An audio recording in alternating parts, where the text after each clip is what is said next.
Welcome to the Entrepreneur on Campus podcast. Let's go.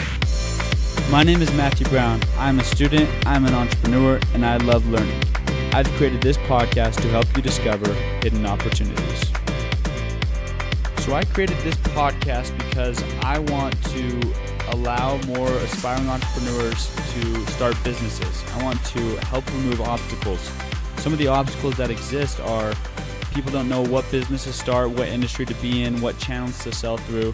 They don't know what kind of business model that they want to explore. And so what I try to do is I talk to entrepreneurs and I talk to them about their business models. I talk to them about what industry they're in. I talk to them about the market that they're going afterwards. I talk to them about the competitive environment. I talk to them about the channels that they're selling through and how they're how they find new customers and how they use their connections and how they use social media to increase their community. And I talk to them about all of these different things because as I do so, people can open their eyes and say, wow, I've never heard of this channel of selling before, or wow, this is the best way to sell. I love selling like this, or I love this industry. I love the real estate industry, and within that I love self-storage, or I love homes, or whatever it is. And you can just go and look at these different industries and look at the potential there, where the money is, and know what kind of business that you're interested in starting. And it can be a traditional business or it can be a very different business, but you can still understand the environmental factors that play into it. So that's the idea of the podcast. And anyway, getting on with the show, today's interview is with Russ Brown. So I'll tell you guys a little bit about Russ. Russ began his career as a loan officer on August 1st of 2003 with Chase Manhattan Mortgage. He was named Rookie of the Year in his first year at Chase and also qualified as top gun at the company. After 2 years there, Russ joined Countrywide Home Loan shortly after he moved to St. George, Utah. After a further 2 years in retail banking, Russ sought a new experience in brokering loans for the next 4 years at Envision Lending and Superior Lending, where he was the company's top producer, amongst over 50 loan officers. He has experience building and managing teams, systems, and processes for the mortgage industry. Russ started Patriot Home Mortgage in 2011. He grew up from 5 people to 150 people. He was named the St. George, Utah Entrepreneur of the Year in 2013, and he transitioned his company from a mortgage brokerage to a bank, which he considers one of his best professional accomplishments. Not a lot of people understand exactly what that means, transitioning from a brokerage to a bank, but it's very difficult to do. He has an accounting degree from Brigham Young University, fluent in Spanish, and he's also developed something that he calls the Closing Cost Worksheet. It's a proprietary software and system used to make loan proposals and submit loans at Patriot Home Mortgage. I've known Russ on a very personal level for the past, basically my entire life, and he is a fantastic person, an excellent CEO, and he understands his business extremely well. He's great at communicating and working with people, and he's one of the primary and best examples that I've seen of somebody who can manage a great lifestyle outside of just business, who is very successful in business, but also very successful in family, in health goals, and in everything else that he does. So I hope you guys enjoy Russ's advice about the industry and about his advice to aspiring entrepreneurs. Enjoy this with Russ Brown. Thanks for being here with another episode of the Entrepreneur on Campus podcast. I'm excited to be here with Russ Brown today. Russ, thanks for joining me. Thanks for having me, Matt. I'm super excited about this. Russ is my uncle, so I've known what he's been up to over the past couple of years, and I thought that this would be an excellent opportunity to talk about the mortgage industry with somebody who's been heavily involved with it for the past, I don't know, how many years have you been involved with the industry, Russ? I started August 1st of 2003, so a little over 15 years, 16 years.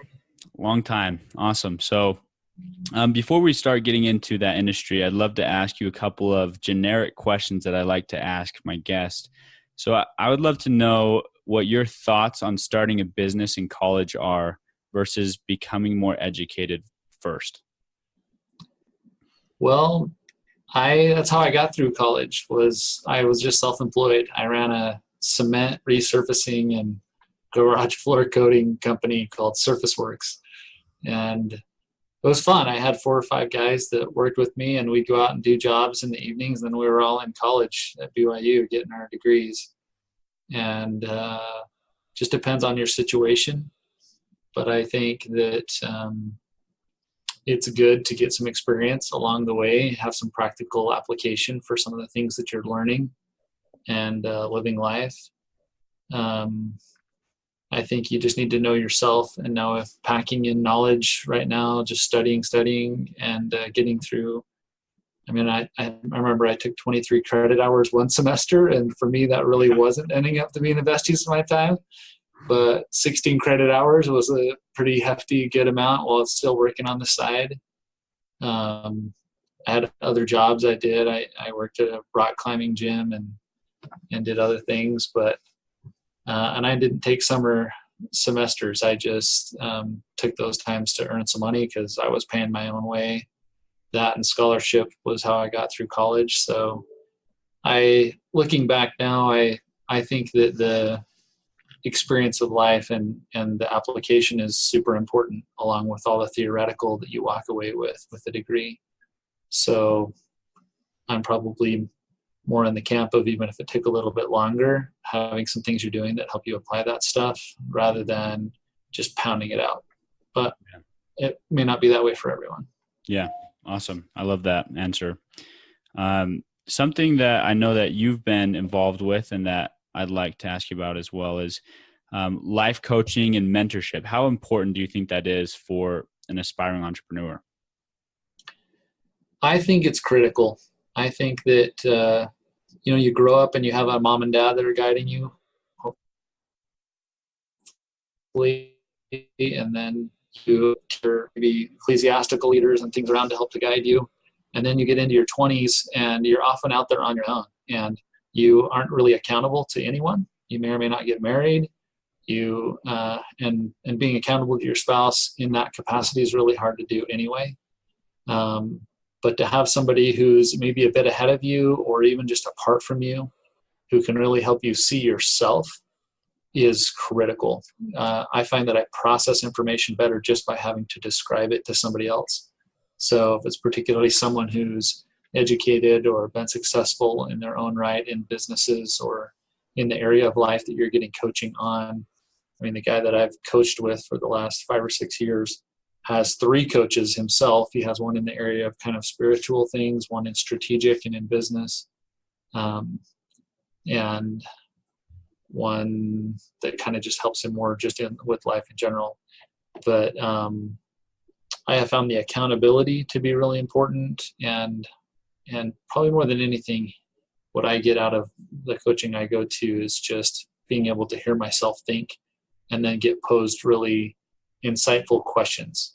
I think that I kind of know how good people are in life based on what kind of questions they ask, and being asked really great questions can Pressure's help me. on for me in this interview then. I'm not that smart. You probably don't want to. No, I'm just kidding.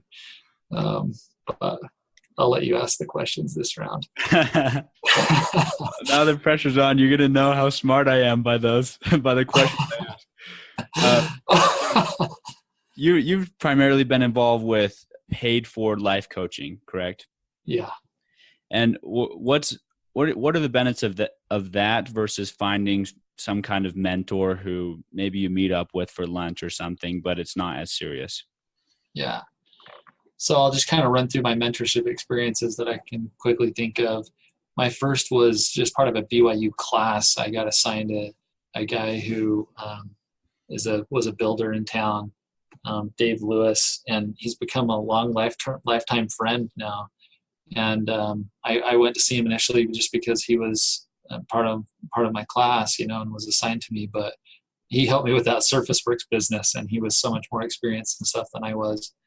And then as I got into the mortgage industry, I had a couple of different coaching experiences. I engaged a professional group called Building Champions, and they had a really organized platform and program and took you through steps and stuff. And I enjoyed that. That was good. But I didn't love it as much as I would describe later in a minute. And then probably the third big round of coaching that I did was the eMyth Worldwide organization. Michael Gerber, that wrote the book eMyth Revisited. And I loved that experience as well. Also a very well formatted and well organized, take you through certain sections, and they've coached many, many people. What I lacked in both of those professional experiences, though, was someone who I felt like knew my soul, who like really connected with me. They were coaching lots of other people. They were particularly focused in my business. And for the last 5 or 6 years, I've been coaching with just an individual who was referred to me. And he does coach a lot of other people as well. But I felt like he had a unique perspective because we could meet face to face. I enjoyed that, although almost all the time, well, about half the time now, we just do it over the phone. But I felt like he understood kind of where I came from, my faith, and my life as a father, as well as my life in business. And more than anybody else, has been able to help me kind of mend those things together, keep things in balance, but make them very meaningful. And I found with coaching, like so many things in life, you get out of it what you put into it. I know people in all of those programs that left it, complained about it, didn't get the value out of it. And I'm just more of a believer person. And I feel like I'm willing to take good advice, and I'm willing to learn, and I'm open to wanting to be better and grow fast. And so I think it's a lot what you bring to it. But a lot of people are acquainted with lots of ideas, and so when they hear them again, they kind of discard them, like, oh, I've heard that before. But being acquainted with those ideas is so different from I've actually made those a part of my life, or I've just assembled for me again what's the top priority, and that's the thing I'm working on now. Even if it's something, frankly, I could teach other people and I could coach them on, I still want somebody who helps me see myself and put the right things in order. So I'm working on the top things in my life in a really good strategic way, and bringing my level 10 energy to it all the time. I love that. We had this conversation, you and I, a couple of months ago, and that's something that I was considering quite seriously. And since then, I've been able to also have some of my own. I haven't been paying for life coaching like you were. I'm the broke college student that's just finding people who just want to help, just to give back. So anyway, I've also had some really cool experiences with that. Maybe not to the same level, but just somebody to hold me accountable and to say, hey, what's going on? Like, what are you doing now? Yeah, I remember when I first started in the industry, my friend Marty, he was he came back from a mortgage conference, and I'm like, oh, there's mortgage conferences? I should probably go to one of those. He came back and was like, accountability, dude, we got to do this. So he was just my accountability partner. We were both just trying to sling loans and get contacts and move our businesses forward. And that was free and all, simple. And still, that was way better than not having it, Yeah. So that's an easy place to start. He was a peer kind of level, I think it's great when you can find somebody who you really admire, who frankly has a ton of great answers to tough questions when you bring them to them. But I have been willing to pay handsomely for that, but the truth is what I've paid is small compared to the value that I've gotten out of it. So I would do it again in a heartbeat. I love that. Well, yeah, I wanted everyone to hear kind of that experience, because it's something to definitely consider at this stage of life, especially as you're starting a business and looking how you can grow it and deciding on big decisions for your life, what you want to do. So thanks for sharing that.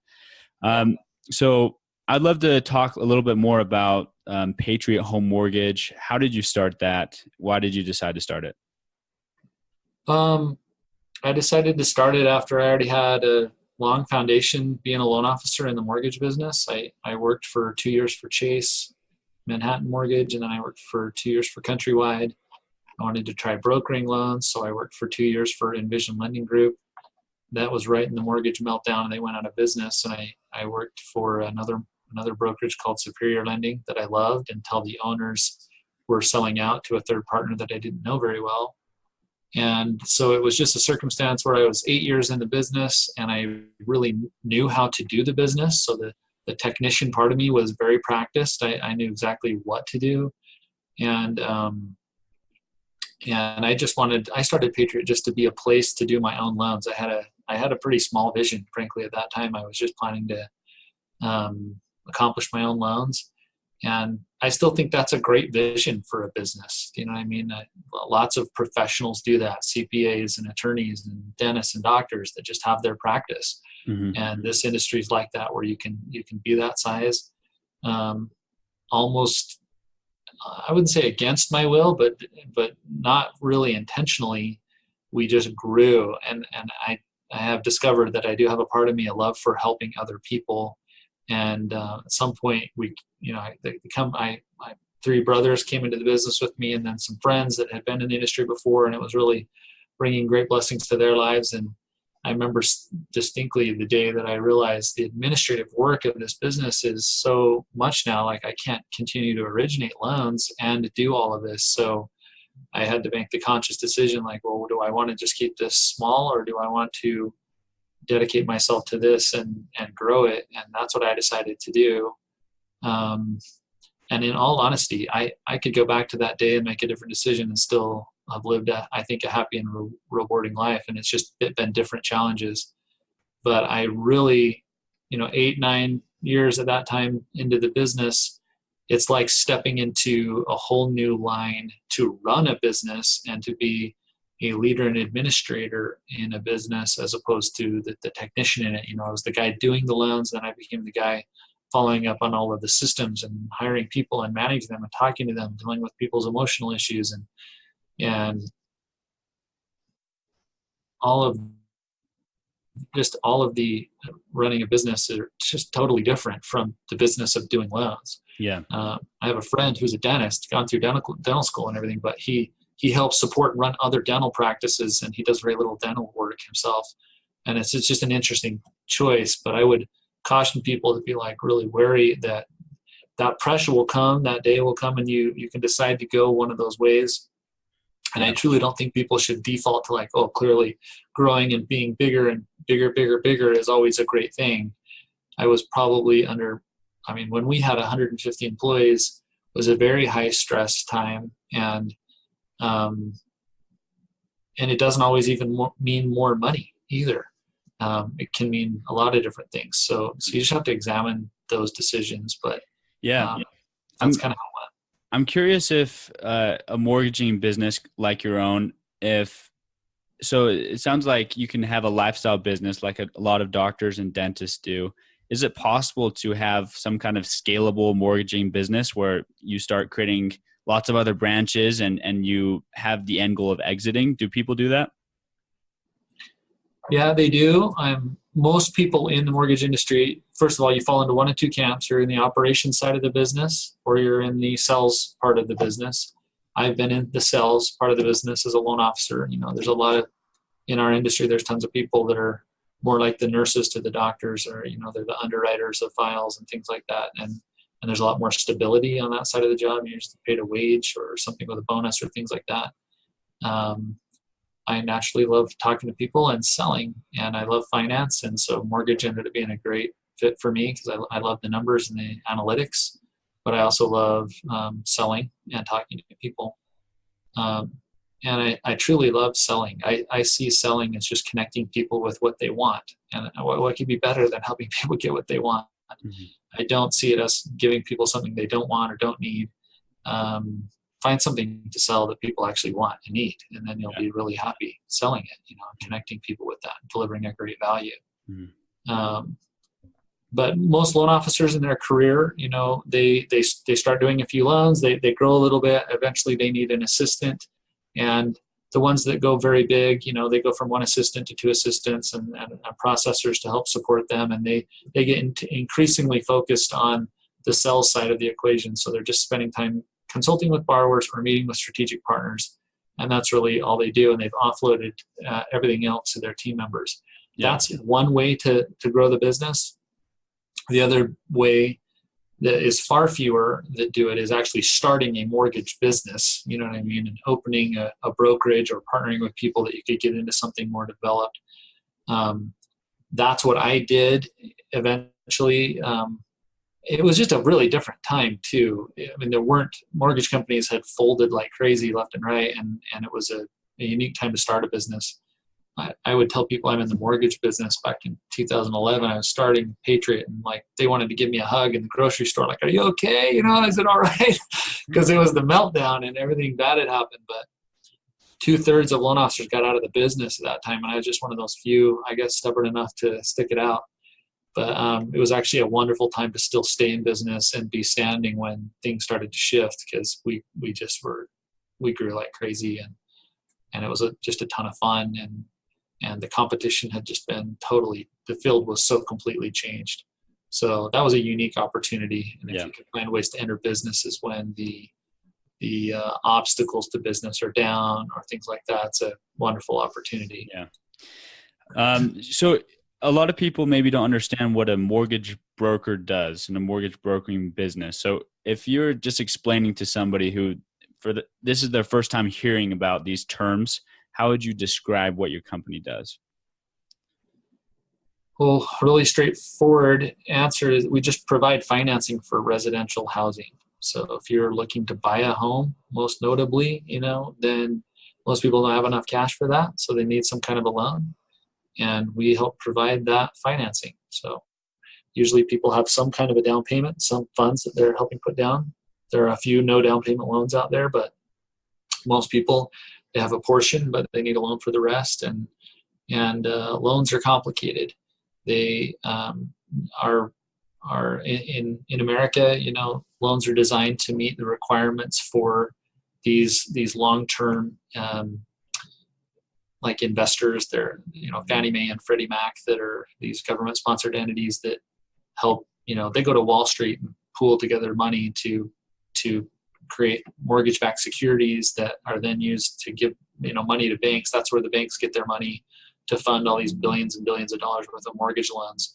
But it all comes back down to me on the street talking to Mr. and Mrs. Jones, you know what I mean, and helping them meet the requirements that Fannie Mae and Freddie Mac or Ginnie Mae, have put out there, that all of the lenders in the world are all trying to underwrite to these same guidelines, with few exceptions. I mean, there are banks that have their own money and they can lend however they want to do, but vastly the mortgage business is just built on everyone meeting these same requirements. So I always say we all go to the same well, to get our loans largely. And so you become a master of all of these underwriting guidelines, and then you help navigate people through the process, because everyone's personal situation is so different. Their credit could be different, their income situation could be different, where their money's coming from, even their ID, are they legal resident, they have a green card, what's your situation? And maybe they started a business last year, so now they're self-employed, and there are it's a business of a million variables. I feel like far more complicated than just like selling real estate or other parts of the real estate equation. I feel like the mortgage side is got a lot more details and complication to it. Yeah. So as a mortgage broker, you help people receive financing, but you help them by connecting the client with another bank. Is that what you do? Yeah.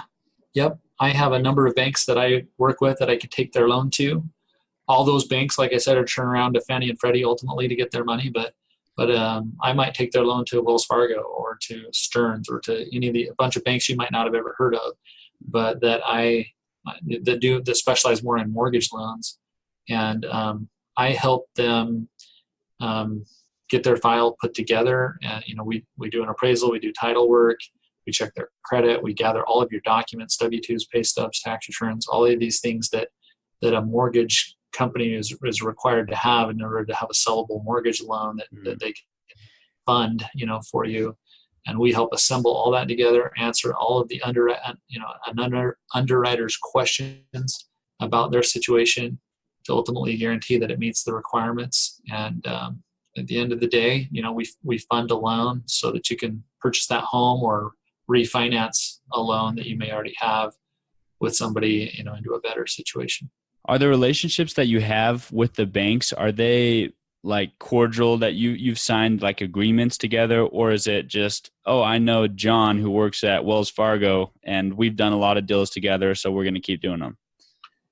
The first thing you said, it's all very formalized. We have agreements and contracts with each other.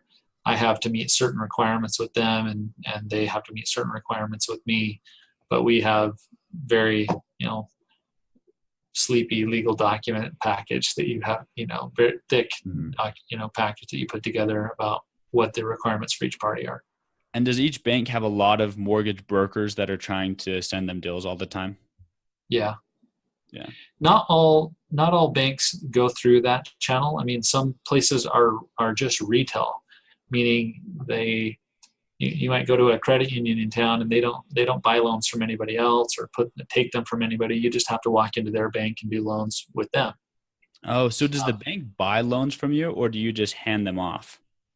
So there's kind of different platform levels in this world where, like when I started Patriot Home Mortgage, we were strictly a brokerage, which means when it came to funding the loan, that was somebody else. That was some other lender. Their name's going to be on the documents, and I'm just helping kind of prepare everything. But they're going to underwrite it. They're going to close it. What I run now, what we've turned Patriot Home Mortgage into, and not all mortgage companies go down this route, but we would call it a mortgage bank, which means we take on the responsibility now of underwriting the loan and of creating the closing documents for the loan. So we do everything from A to Z. From finding the borrower all the way through till the loan is funded, and it's all packaged up. And I just sell a completed loan now to whatever bank I want to sell it to. It's met certain requirements, and so I probably have. I mean, most loans that we complete, I could sell it to a whole bunch of different banks that I have relationships with, but we've completed it and sold it. But the brokerage model, and that's where I've been for like a lot of my career, half my career probably, where they're just kind of arranging the financing through another company, and there's just pluses and minuses to both sides of that business. Yeah, and with all the technology that's developing and everything nowadays, do you see any major shifts coming in the mortgaging industry? And if so, what are they? Yeah, technology continues to march its way forward. What I've seen the last couple of years is certain things becoming automated that weren't before. And so, my computer just went. Are you there? Are you there still? Yeah, I'm still here. Let me fix this really quick. Okay, I'm back on. So we were talking about changes in the industry and technology. Yeah. Sometimes now we get appraisal waivers. Sometimes now I'm not required to, you can gather, instead of getting pay stubs and W-2s from the person, they can just authorize it, and with a few clicks, you can have those things delivered to you without a lot of effort from your borrower. So there are things like that are making it simpler. Initiatives that Fannie Mae and Freddie Mac have put together, that particular one's called Day One Certainty. And it's just this idea, on day one that you could have more certainty about your file, I guess, something along those lines. But I think that's going to continue. I think loans are going to continue to get streamlined, and that at some point, with the proper permissions, and there's all this stuff that has to happen for it, all the legal that has to happen and the technology to be built. But to gather documents, getting tax returns, getting pay stubs, getting W-2s is becoming increasingly automated. And the appraisal process, they appraisals are becoming, they kind of created some systems for it where they, a lot of times they kind of know enough about all the homes that have sold in Daybreak or in this area or that area or whatever, and they can kind of like, I don't need a ton more information. I don't need a full appraisal, and you may get a waiver for the requirement to even do that. So it'll change, but loans are still so complicated that I think that the automation will favor those that have super clean scenarios, really great credit, long time on the job, really stable income, W-2, not self-employed. Whereas you're self-employed, or if you've got any kind of challenges, credit, haven't been on the job so long, this, that, and the other, those, the more complicated it is, the more you need a really good loan officer to counsel you through it. Yeah. And even expert automated systems are going to be a long time in coming to fully handle all of those questions. It may very well be that someday there isn't a loan officer anymore, that the computer system can handle about any question. But I still think there's a long time before that, because even the millennials, all the people that are very comfortable with technology would allow the permissions and stuff. When push comes to shove, they're down to signing a $300,000, $400,000 loan. They usually like to have talked to somebody and understand what they're really getting into, and worked over the strategy of their loan scenario. There are a lot of choices to be made about, do I pay closing costs or not? Do I just bump the interest rate up a little bit and have you guys pay them for me, or have the seller pay them for me? And right. And kind of like you said, that there's really like a million variables in that industry, and so to automate anything would be extremely difficult. It's hard, but it's slowly happening. Yeah. Yeah. If you were to go back in time, would you start the same company again, or would you take a different route? I would start at the same company. I felt like I enjoyed being at Chase Bank because they were, I got to see what mastery looks like. To this day, like my probably favorite mentor in the business is from there, and she's just so amazing at the business. So I'm glad I got to start around that caliber of people, and got to see that you can really be an expert in this business and a true professional. The industry takes a bad rap sometimes for being low class, or for, mortgages are difficult. And in the whole area of real estate, you get all kinds of actors and stuff in there. But I was glad I started where I did because of the people that I was around. Cool. And what about, this is just a little change on the question. If we stayed in the present, but your company was non-existent, would you start the same company, or would you do something different? Like, has maybe the world has changed to a degree where you do something different, but I don't know. What do you think? I love what I'm doing. I love who I'm doing it with. And so I'm thrilled to be where I am right now. That's like a huge universal kind of question. You know what I mean? Like, if I was in a totally other universe, would I still be doing it? But I can just say I'm super happy to be doing what I'm doing. Yeah. What were there any surprises? Because you'd already been involved with the mortgaging industry. Were there any surprises when you started your own company? Yeah. This was a twist. Most of the time I am nervous about legislation and regulation change, and there's been a ton of regulation change in our industry. I was surprised to find out one of the laws that they passed after the mortgage meltdown was a law that requires mortgage companies to set out a contract about what income you're going to make beforehand. So it would be like a hamburger company where like everyone has to state their prices, and like you can't vary from that. You can only make exactly what you contracted you're going to make.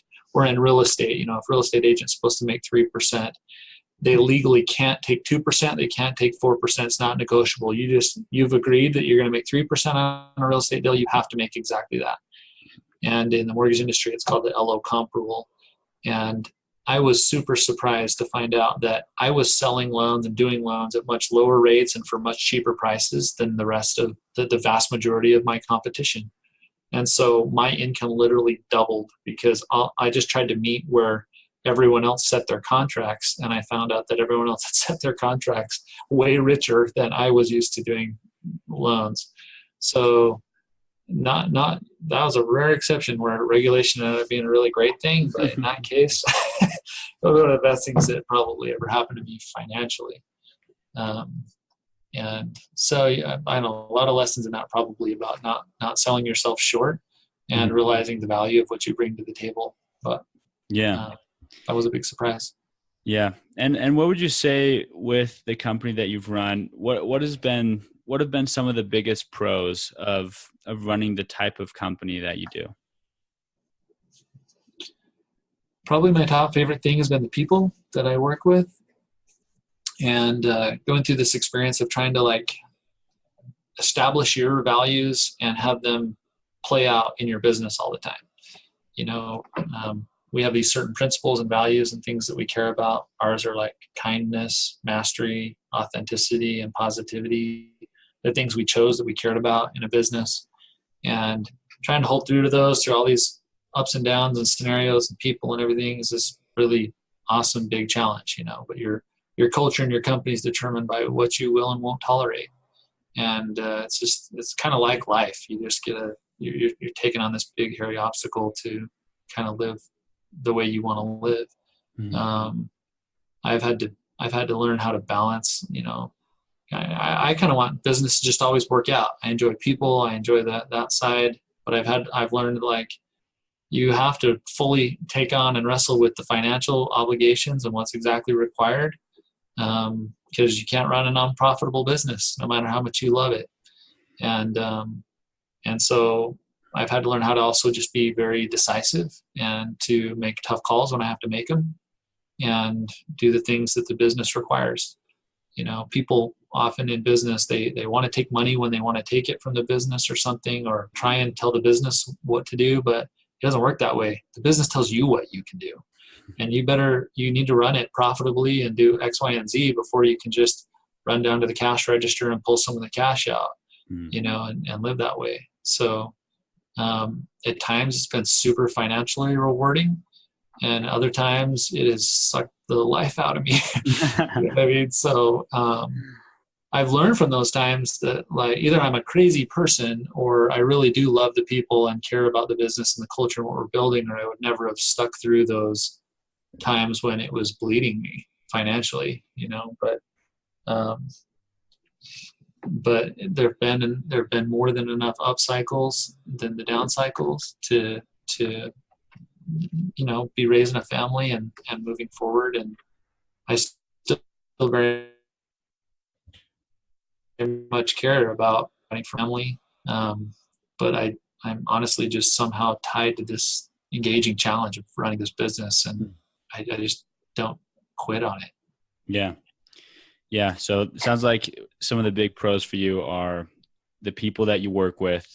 You really enjoyed the challenge itself, and finding the balance between like balancing the business with your life and your financials with the business. It sounds like a marriage relationship for the business. Yeah, it is. And honestly, I like the business itself. Like I like finance. I like the numbers. I like the way it challenges me is a good way for me. Like I'm best friends with spreadsheets. I just dig it. A lot of people, that's not what they would love to do, but yeah, I like coming up with strategies, and I like coming up with scenarios and ways to help people. Mortgages are powerful too. They can be hundreds of thousands of dollars to people. There's a lot of transactions in life that are much smaller and less meaningful. But if you get this one right and you keep it right, you know, there may be opportunities to refinance or better your situation. And a lot of those scenarios are mean $80,000 to somebody or $150,000. And so I like the impact of what we do. Yeah. So one of the last questions I'd like to ask is, why would you recommend an aspiring entrepreneur to build a company within this industry versus somewhere else? Like, why choose mortgaging? Run away, run far, far away. No, a million problems. It's very complicated. It actually is a really tough business. I've known some loan officers that have, you know, gone over and started selling real estate or done something else, and say they like it better or that it was easier. But on more than that, much more than that, I find no one gets into the mortgage business on purpose. I swear. I don't know one person that went to college was like, I'm going to become a mortgage professional. That's why I'm here. There's no school at any college that gets you into the mortgage business. But people that end up getting into it somehow, it's always through some relationship and they get into it, almost never leave. Like I feel like it's a little bit of a secret or we have a huge family, right? I was the first guy to be in loans of like anybody that I know anywhere amongst my family or friends. This is just not something that I ever thought I would do. But it had that right alchemy for me once I got into it, like I've said, of finance and sales, and it's got this huge scalability upside potential that just I dig, and tons of sales positions have that, but in mortgages, it's a great line to be in because you're dealing with large transactions. So when you can make even a small percentage of a $500,000 loan, that's just a really great business to be in. And so income-wise, that's been really important to me. Often it's even just been the promise of income, but it fuels some types of people that you can make this happen. And I just know, early on, I knew people that were making 7 figures in this business, and it just blew my mind. I remember the year before I started, I think my salary was $40,000 working at this startup company I worked for. And I started in the mortgage business, and my 3rd month in the business, I made $32,000. And I've never been the same ever since. Not to say it's been some panacea of wonderful always income. I lost my shorts a bunch of times in here too, and it's had cycles and big ups and downs. And for people that don't want that kind of volatility, it wouldn't be a great fit. But for the more on the sell side of this industry, for the people that are motivated, who will just show up to work every day and are pretty faith-filled, like, hey, I know if I do these types of activities, it's going to work out. I know very few industries or opportunities that would equal this. That's awesome. And maybe a lot of people haven't heard of it, but now they have. So it's a good place to be, it sounds like. Yeah, it is. Awesome. So I'll finish off with just 2 last somewhat personal questions. What is your process of, and it could be business as well, your process of goal setting, whether that's with family, with life, just in general? What's your process of goal setting? So I kind of work through like 6 major areas of life and try and set out objectives. It's pretty straightforward stuff. I mean, I love Brian Tracy's book, Goals, you know what I mean? And his book, Eat That Frog. Mm-hmm. And a lot of what I'm pretty much a subscriber of what most self-help gurus believe about goals. Do you know what I mean? But look in your area of life. So your physical, your mental, emotional, your financial, your spiritual, relationships, and think about it. Take time I have taken so many different approaches to this, Matthew, and I've done it and redone it so many times. Probably this probably isn't an interview long enough to really get into the deeper strategies, but some of my favorites that maybe you haven't heard of, let me go there for a sec, have been, my coach continually has me doing this, but my 43 for 43. I'm 43 years old, and I have 43 things that give me juice and excitement in life that I'm trying to do this year. And they could be any kinds of things, usually in some of those areas, but I'm trying to eat 43 hamburgers this year because I love eating hamburgers. It's fun, and I go out and I do it, you know what I mean? And I want to learn how to pop a wheelie on my dirt bike. I love to ride my dirt bike, but I'm not the guy that can just tear out of the parking lot and pop in a wheelie, but I'd sure like to be. I'm excited to see that. And other things, just it's not everything has to be 43, but I'd like to take my kids to the lake 5 times this summer, and I'd like to go to Hawaii again, and certain things like that I just lay out, and I love that practice because it's like the best antidepressant medicine ever, to just look over things you really want to do and then start breaking those things down into everything big. You just break into, well, what can I do next to move that thing along? And maybe some of us make the mistake that, I don't know, I've made before, of just your goals are all things that you kind of hate. They're good for you, but it's like, I need to eat more kale. There's just nothing worse than that. I don't know if you make the right smoothie, maybe, but um, I I wouldn't say I've done anything magical in that area, but I just try and recognize the major areas of my life and then set out some little longer term objectives and then have things I break down. My coach is trying to get me on this 3-year plan where it's very much like every one of those areas out 3 years, because beyond 3 years is pretty hard to plan. Down, 2 years, 1 year, what am I doing 6 months from now? What am I doing today? Mm-hmm. To make those things happen. Yeah. Love that. That's awesome. I love that 43 for 43, especially. I think that's something that a lot of people should apply just because life's to be enjoyed as well.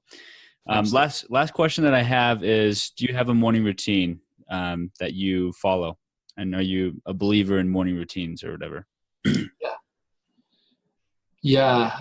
For the longest time, my morning routine has been to roll out of bed and then get into my hot tub as fast as possible. That's just a great place to wake up.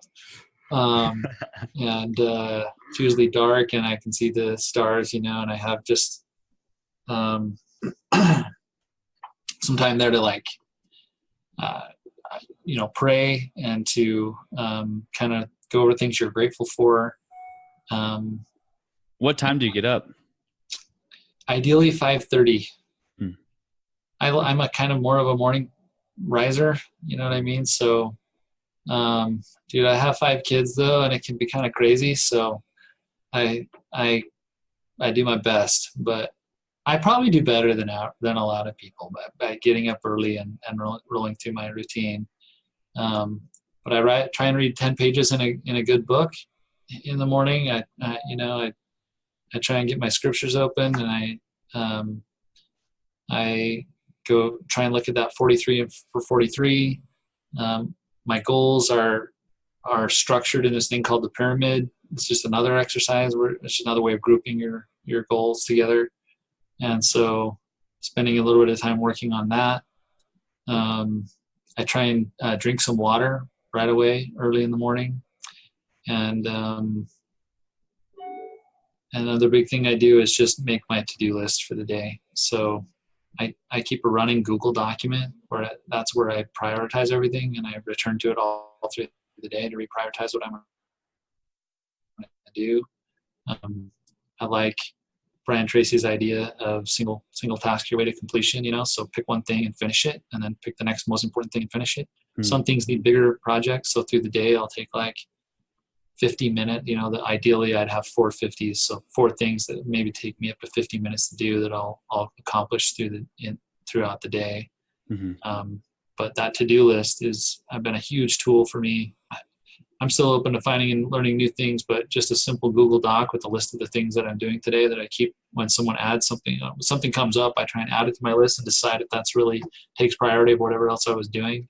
Mm-hmm. I keep my logical brain helping me decide what I'm doing next rather than just kind of responding to things through the day. There's too many interruptions. Yeah. But anyway, back to the morning routine. Yeah, those are some of the main things that I do. Lately, I live in St. George. I'm on the edge of the desert, and I love to just go trail running. So before it gets too hot, I just get my shoes on and head out and listen to TED Talks and good YouTube videos and stuff like that while I'm out jogging. Yeah. I love that. Do you find that helps you, all those things that you just mentioned about your morning routine, you feel like that helps you be successful throughout your day?